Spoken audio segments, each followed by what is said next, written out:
بسم اللہ الرحمن الرحیم۔ معزز سامعین، السلام علیکم ورحمۃ اللہ وبرکاتہ۔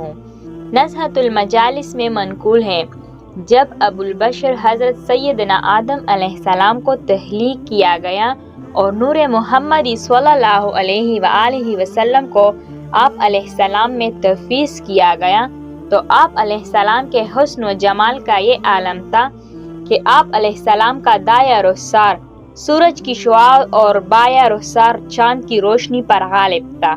پس جب حضرت حوا علیہ السلام کو تخلیق کیا گیا تو وہ بھی بے پناہ حسن کی مالک تھی۔ جس وقت دونوں جنت میں تھے تو ایک روز پھرتے ہوئے ان کے درمیان یہ موضوع زیر بحث آیا کہ اللہ عز و جل نے ہم سے زیادہ کسی کو حسین پیدا نہیں فرمایا۔ ابھی دونوں کے درمیان یہ گفتگو جاری تھی کہ حضرت جبرائیل امین علیہ السلام تشریف لائے اور اللہ عز و جل کے حکم کے مطابق انہیں لے کر جنت کے ایک محل میں چلے گئے جو سرخ یاقوت کا بنا ہوا تھا۔ اس محل کے اندر زمرد کے پایوں والا ایک سنہری تخت بچھا ہوا تھا جس پر ایک لڑکی بیٹھی ہوئی تھی۔ اس لڑکی کے سر مبارک پر سونے کا تاج تھا اور جسم مبارک سے نور کی شعاعیں بلند ہو رہی تھی۔ حضرت سیدنا آدم علیہ السلام نے جب یہ سراپا دیکھا تو بارگاہ الہی میں عرض کیا کہ اے الہی، یہ کون ہے؟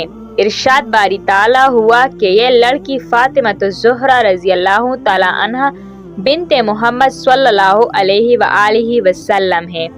حضرت آدم علیہ السلام نے عرض کیا کہ الہی، اس کا شوہر کون ہے؟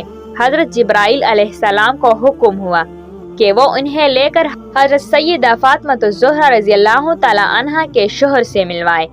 چنانچہ حضرت جبرائیل علیہ السلام انہیں لے کر ایک اور دروازے کی جانب بڑھ گئے۔ جب اس دروازے کو کھولا گیا تو سونے کے ایک تخت پر ایک خوبصورت نورانی چہرے والا نوجوان تشریف فرماتے۔ حضرت آدم علیہ السلام کو حضرت جبرائیل علیہ السلام نے بتایا کہ یہ علی رضی اللہ تعالی عنہ بن ابو طالب ہے اور ان کا نکاح حضرت سید فاطمہ الزہرا رضی اللہ تعالی عنہا سے ہوگا۔ حضرت سیدنا آدم علیہ السلام نے اس مبارک جوڑی کو دعا دی اور وہاں سے واپس تشریف لے آئے۔